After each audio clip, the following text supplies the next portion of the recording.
Hey guys, today we are going to talk about rice, the enemy of diabetics. Now, I'm Dr. Ahmed Ergin, and I'm an endocrinologist, diabetologist, diabetes education specialist, you name it. See tons of patients every day, deal with them every day, love them. They love rice. I love them. They love rice. Sometimes that creates a conflict. So, I found some solutions for you guys. Let's get started. Alright guys, so everybody loves rice. Almost everybody. It's very rare to find somebody who says, "Oh guy, doc, I hate rice, you don't have to talk to me about that." That doesn't happen. And some people will say, "Oh, I don't eat rice." Well, guess what? They lie. So, just kidding. Or they hide information. Let's put it nicely. But the bottom line is, rice tastes good. I mean, everybody loves rice. Now, personally, of course, I'm not a diabetic. I hope, when I say of course, I can be diabetic. It's not that, I don't have to be, but I'm not diabetic, but definitely I have to watch my own carbs myself. Otherwise, guess what happens? I have diabetes in my family. A lot of people do. And if you just live your life freely without any concern, caution, you can be there and join the rest of your family. Now, what do? Now, personally, I don't eat rice and everything, but I love the rice alternatives too. And when I eat rice, I keep my portion very small, not going on heavy on the rice. And I'm very active, so it doesn't bother me. Like, if you're an active person, even when you're diabetic, if you changed your lifestyle, you're working out, you're running every day, or bicycling, whatever you do, the carbs are not going to affect you as much because your body is burning it. The only time you have problems with carbs is you're eating carbs and you're sitting on it. That's the problem with people, especially in America. We don't even get out of our cars to grab something. Everything is now drive-through, thanks to COVID-19. Now it's even worse. Nobody goes anywhere. Everybody is sitting at their home. If they want to go eat, they just go drive through. They're eating their cars. What do you expect to happen, right? But there are rice alternatives now. Rice versus brown rice is something that a lot of people ask questions about. Well, to be honest with you, brown rice versus rice doesn't make a huge difference.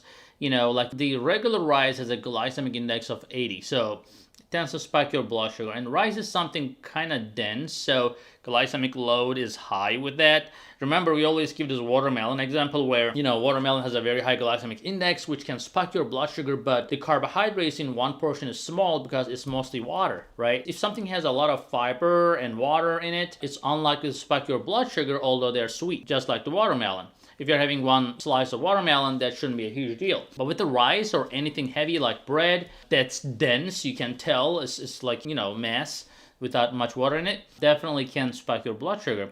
So the rice, for example, and the glycemic index is up there, is up to like 80 or so with the regular rice. And brown rice is around 68, 65, 68, something like that. And a lot of people doesn't understand what the glycemic index is about. So basically what we are doing here, when they do glycemic index studies, they give 50 grams of sugar to someone and they compare that 50 grams of something else, whatever that is, in this case like rice maybe, and then see how much the blood sugar spikes, right? So you don't have to sit down and, re-experiment everything. So that's why they have these guidelines. And this is on a regular individual. You may be a little different, but it's a good thing for you to compare. So, for example, regular glucose, like pure sugar, that's 100. That's the gold standard. Now, if the rice is spiking your blood sugar, if the glycemic index is 80, that means that it is close to pure sugar and only 20% less than the sugar.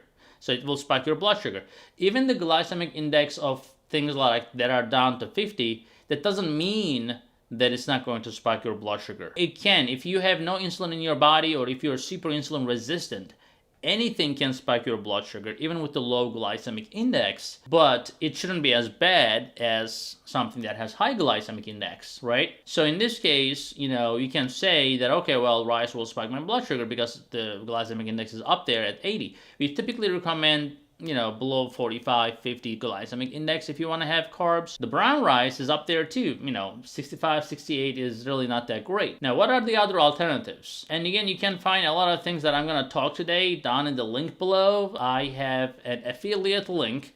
So if you purchase those products from Amazon or anything else in that regard, I will get a tiny commission, and I'm not really after that. But if you're gonna purchase it anyways, you can definitely support us. I don't mind that. So having said that, let's move on. What are the other things that you can do? Still enjoy the rice taste and feeling, but don't let your blood sugar high. There are a couple of things. Now, if you are really looking for rice, the best thing you can do, the number one thing that you can try is shiitake rice. And they sometimes call it miracle rice. Again, you can find this on Amazon in the link below. But that has no carbs whatsoever. So you can eat. It's like a free food. And if you want to put your food or anything on top of your rice, that shiitake rice will be great. And most people don't even realize that it's not real rice. So that's number one. Now, it doesn't have any taste, by the way, by itself. It goes with the taste of whatever you put on it. So that's a good thing. Now, if you are looking for a different taste and some nutty flavor, you can definitely go for something like barley. There's something called pearl barley, that has a lot of fiber in it and some protein in it as well. It takes a little longer time to cook. For things like that are high in fiber, these grains that are typically very high in fiber, that may take longer time to cook. The problem with the rice, you can cook it in 10 minutes, and that's because they rip off all their fibers and stuff before it comes to your table. That's why brown rice is a little bit better, but still not that great. But things like pearl barley is minimally processed, and you can use just barley, that's not processed barley as well. You just need to use a pressure cooker that, gets the job done fast. Otherwise, it may take you a long time. Same thing with the oats, right? If you don't use a pressure cooker, that's gonna take an hour, versus sometimes my wife will make that great steel cut oatmeal in 5 minutes in pressure cooker. I'm like, that's great. What else can I ask for? Before I forget, I want to also mention the glycemic index of barley, which is 28.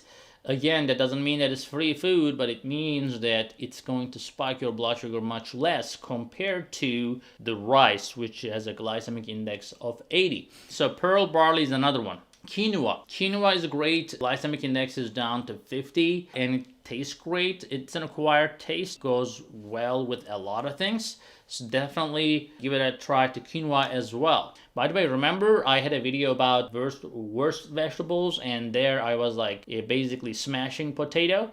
Potato can have a glycemic index of 110. That's like the worst thing ever. So let's move on to rice cauliflower. So if you're a fan of cauliflower and if you like that already, you can just buy the cauliflower rice, and that has like a super low glycemic index and super low carbs. That is something else you can consider instead of rice. And again, if you have these things in your kitchen, in your hand, and you easy access, then you will make it. So as of today, go buy these things. And sometimes the reason I'm giving you the Amazon link also is you may hate Amazon. It's a big capitalism thing, and it kills the small businesses sometimes. That's all true. But at the same time, it's a good thing that they created this super convenient thing where a lot of things you cannot find in a store, you can find on Amazon. It's on your door in 2 days. I mean, I'm guilty as charged. I use Amazon a lot myself, but all these things, it's just in your fingertips. You can just buy it, have it ready, try it. Make sure you have good recipes. YouTube has a lot of recipes for these different rices, so make sure you check them out and have a nice meal. Try that tonight. Give me your comments. Tell me how it felt, how you liked.